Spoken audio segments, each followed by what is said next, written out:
Okay guys, welcome back. So I haven't really done a video like this, and to be honest, sometimes it's like pulling freaking teeth to get questions from you guys, but I did receive some good questions for a little like YouTube Q&A that I wanted to do. So here we are. I'm going to be answering all of your questions, fitness related, non-fitness related, whatever. I'm also eating dinner while we do this, so if you don't like the sound of chewing, sorry.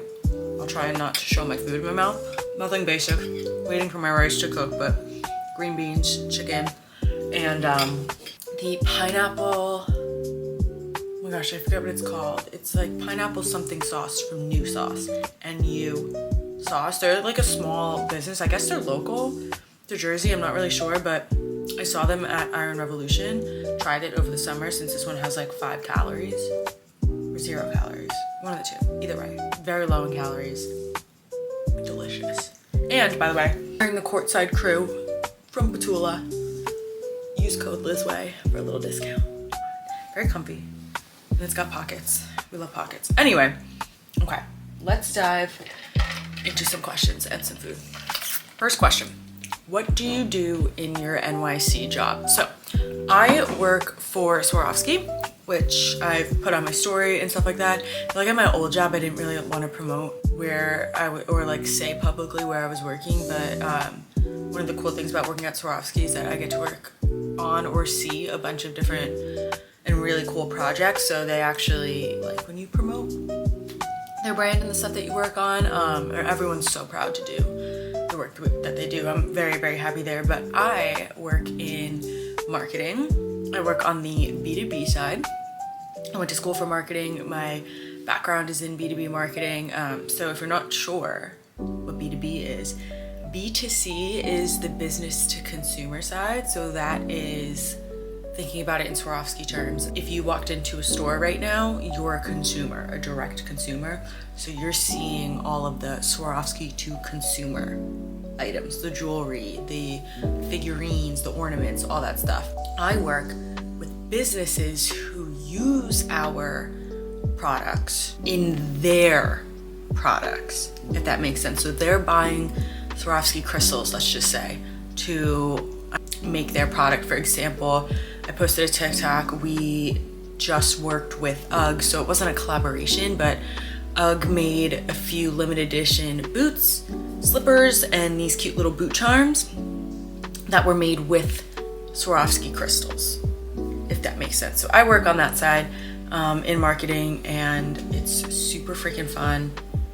I get to see a lot of cool things, and I get to work with a lot of very cool and inspiring people. All right, next question. If you could move to any other state, where would you go? California, easy. There's nothing much to be said more about that. I love California, and I belong in California. And actually, a lot of people who just met me for the first time guess that I'm from the West Coast, which I take as a very high compliment. Next question.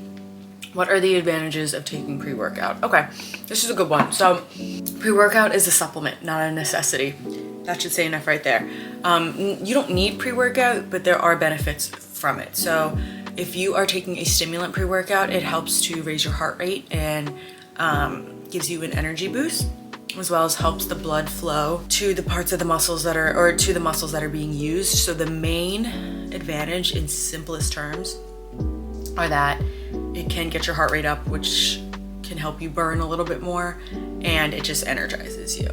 Now, if you're taking a non-stim, those normally just have, I don't want to say chemicals, but ingredients in them that help with the blood flow. So they call them like pump product, because a pump is what we describe when our blood flows to the muscles we're using and inflates them, like kind of swells them up a little, and helps with that process. So those are the benefits of taking a pre-workout. All right, moving along here. Are you going to the Arnold? I considered it, actually. Emily just asked me like 2 days ago if I wanted to go. I have to see about taking like what it would look like with work and stuff, because I don't really want to take time off, but I do want to see it because I've never seen it before. But I do think as a competitor it would be cool to see. Oh my god, sorry. And I'm a big proponent of Arnold. I think he's a fantastic guy, and he does a lot in the health and fitness community to make sure that everybody has access, or a lot of people have access to healthy habits. Next question. Will you run a 5K this year? No. No. No. Next question is from my friend Alyssa. And this is my favorite question. I was very excited when I saw this one come through. Do you have an animal? And if so, what would be their real life profession? That is an excellent question. I do have an animal. I have a Chloe. This is Chloe. Pause for a moment, thank you. If Chloe had a real life profession, she would be someone who helps at like kids' birthday parties. Like if you hire like an event team to set things up, or like you hire I don't know why a clown was the first thing that came into my mind, or like someone to do balloon animals, or someone to do face painting. That would be Chloe, because she absolutely loves people and puts a smile on everyone's face. So she would be a crowd favorite at a birthday party. Oh my gosh, she would bring immaculate vibes, and then she would be having a great time as well. What keeps you motivated to hit your fitness goals? So this is a really good question, and I'm not all the time motivated. A lot comes down to discipline, but the number one thing that motivates me to keep going is my old self. I don't want to revert to that old version of myself, physically, mentally, none of it. I feel my best when I'm confident in my skin. That's a huge part of it. So seeing the progress that I've made both physically and mentally, I do not want to go back. Like, I don't want to be uncomfortable, whether it's in my headspace or with my body. Like, I'm too old for that. Anything that is negative or bringing me negativity in my life needs to go. And in this case, exercising is my way of preventing that, or continuing with my health and fitness goals is my way of preventing that. And then now with bodybuilding being a part of it, my teammates and other people in the industry just really keep me motivated. Which goals from 2024 are you bringing to 2025? So that's actually a really good question, and I can't really answer it just because I didn't set specific goals last year. I don't know why. I don't know. It's January 3rd when I'm recording this. I do need to sit down today and actually lay out some goals, because I have some thoughts in my head, and I'm sure I did last January too, but I didn't write them down. So I can't, like, how important were they to me, or how much time did I focus on them if I didn't even write them down? I don't know what they are. All right, next question is, how did you get started on your fitness journey? I just realized that I've never really sat on YouTube and told my whole story. So should we just get into that? Sure. Okay. So my fitness journey started in 2017. I had just finished out like high school sports, like track was ending. I got my whole life playing sports from the time I was in kindergarten up until the end of high school, and I kind of was like, okay, what do we do now? Plus, I've always been such a go, go, go type of person. I was like, well, what the heck do I do? I don't have sports to go to after school. Like, I work some days, but what do we do? That was one part of it. Another part of it was, because I did have a gym membership at a YMCA down the road from my house. Another part of it, though, the bigger part of it, was that I was experiencing for the first time pretty bad. I was experiencing for the first time some pretty bad depression. I think now, knowing myself, I think it's just a chemical makeup in my brain. Like, I just have anxiety and depression. Certain things, yes, can trigger it, but it's not really so much of a, like, this terrible thing happened to me and now I'm depressed about it. It's more just like it triggers like that state in my brain. I don't know. I don't fully understand it. Whatever. Anyway, I was going through a lot, and then the way that you like behave when you're depressed often doesn't make anything any better. It just makes everything worse, like your own actions. But my parents were getting a divorce, and I was going through, a really rough time at school. I feel like the beginning of high school was awesome for me, so fun. I had a boyfriend for like 2 years, I guess, or like a year and close to 2 years. It was a long time. Was it? Wait, it was the end of freshman year, all the way through sophomore year. Anyway, whatever, not relevant. I was on my own after that, and I really just didn't get along with the people in my class. They were They'd shove me into lockers. They would come to my house and lay the hand on their horn of their car, just blocking off my driveway, just really shitty things.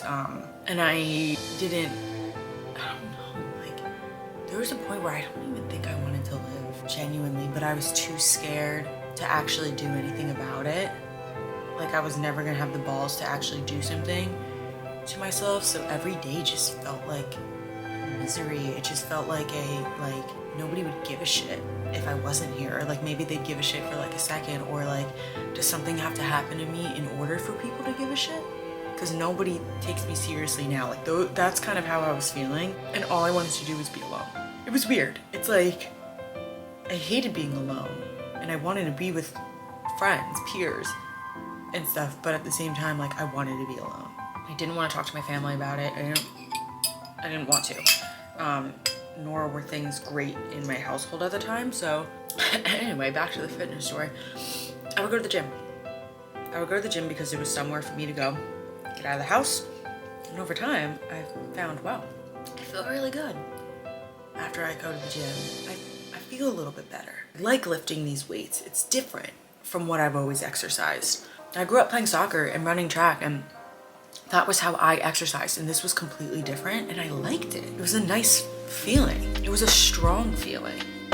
So over that summer after high school, you know, that's when fitness influencers started taking off. That was when like Christian Guzman was like with Gymshark, I think, and I followed Whitney Simmons religiously. All of her workouts were screenshotted in my camera roll, so I could see like how she's doing her exercises. I lived and died by Whitney Simmons, and she's still phenomenal. But I noticed change in my body, and I also noticed how people respected me for the way that I took care of myself, and it just sprung into like this love for it, this love for like changing myself and molding myself, and like taking what I had and creating something that I loved from it. Yeah, that's it. Have you ever measured your biceps, and if so, how big are they? Actually, I have. I did it like a year ago, and they were 13.2, I think. Next question. Do you see yourself competing in any other divisions like wellness in the future? No. I don't. If I ever was gonna switch, wellness would be it. But I think that genetically, I'm just built for bikini, and I like it, and yeah. Okay, last question from one of my clients, actually. What are your thoughts on a sauna or ice bath for health and recovery? I think they're great, you know? One thing I wouldn't recommend, they say, is don't go into an ice bath right after the sauna, because that drastic change in temperature is just a little bit too much for your body. Like everything, it's great in moderation. I'm not really sure what the health benefit, or what the health effects would be if you took a ice bath every day or a sauna every day, but I do think it's a great way. Saunas are a great way to release some water weight. It's also a really good place to stretch if you have the ability to, because the warmth helps loosen up your muscles. Cold plunges are great too, but honestly, I don't think either are the end all be all as far as you won't recover without them, if that makes sense. All right, well, that's all the questions that I got, and I guess I just poured my heart out to you guys, which was unintended, but is what it is. Don't forget to follow me on Instagram and TikTok and Lemon8 now. I don't really know what Lemon8 is for, but we'll figure it out. All usernames are at liftswithliz, shop Petula, code lizwei, and shop 1UP Nutrition, code liz20. I love y'all. Subscribe. See you soon.